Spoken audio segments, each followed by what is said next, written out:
Good morning everyone. Ayan, I'm back again, Glenn Mike Show. Ayan guys, kung bago lang pala kayo sa aking page, don't forget to follow, of course, Glenn Mike Show and like and share. So ayan guys, nakakakuha ko ng news about doon sa bahay. At nag-message kasi yung pinsan ko to.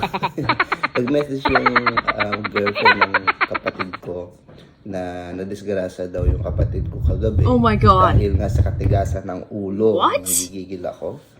Kung nakainom po kayo, wag na ho kayo mag-drive.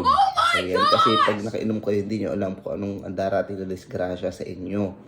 Sa katigasan ng ulo. So guys, eto, panoorin dahil nanggigigil ako, hindi ko napahabain. Pa ito, dahil gigil na gigil talaga ako. Ito, watch this. Gusto ka man sigarilyo. Sumali kayo sigarilyo, manakal kayo. Kita nyo siya dyan. Okay na yung itsura niya. Kasi tumawag ako kay ate ko. Sabi ko, patingin niya ako ano nangyari sa kanya. Tapos yan yung itsura niya. Kung nakikita niyo is madilim. Kasi nga gabi nangyari. Sabi kasi ng ate ko, tsaka yung girlfriend niya na huwag ka na mag-drive kasi. Tapos, ayun, imbis na yung pamangkin ko ang inutusan dapat, pinilit pa daw niya na siya daw magmumotor at siya daw pupunta. Ayun, dahil sa katigasan ng ulo, yan ang napala niya. Hindi ko alam kung ano pumasok sa kanyang kukote. So, habang kausap ko si ate ko dyan, ayan, inaasar, mas lalo namin siya inaasar. May sakay ako. Ayan, kulang pa yan. O, di ba ganyan tayo mga Pilipino? Pag may nangyayari na ganyang disgrasya o ano, dahil sa katigasan din ang sabihin, ayan, sige pa, kulang pa yan sa katigasan ng ulo mo. Ganyan. So, siguro, na-adapt ko na rin. So, ang disgrasya, hindi natin alam kung kailan darating yan. Lalo pag nakainom ka, ay 50% talaga or 80% na mangyayari ang disgrasya lalo nakainom kayo. Kaya sa mga manginom dyan, sana ho, huwag yung tularan tong kapatid ko na nakainom tapos nagda-drive pa. So, ayan, ganyan po nangyari. So, guys, ewan ko na lang.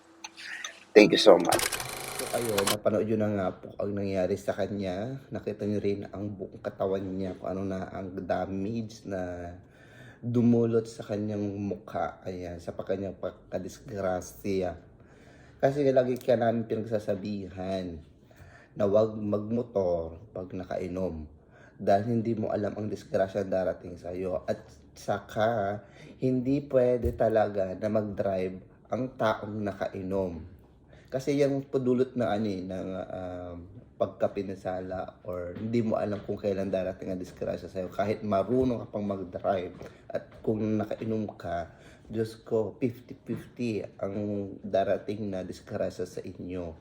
Kaya sana po sa mga umiinom dyan at nagmumotor at nagdadrive, kung alam niyo po nakainom na po kayo, huwag na po kayong mag-drive. Magpasundo na lang po kayo or mag-arkila na lang po kayo ng sasakyan para makauwi kung saan-saan po kayo nakatira. Kaya nagigigil talaga ako dito sa katigasan ng ulo. Sana maging lesson na to para sa'yo. Kaya sa mga tao dyan, take care and please wag na ako kayo mag-drive pag nakainom. Okay? So thank you so much for watching. Don't forget to follow my page, Glenn Mark Show, and don't forget to follow, like, comment, and share. So thank you so much and God bless.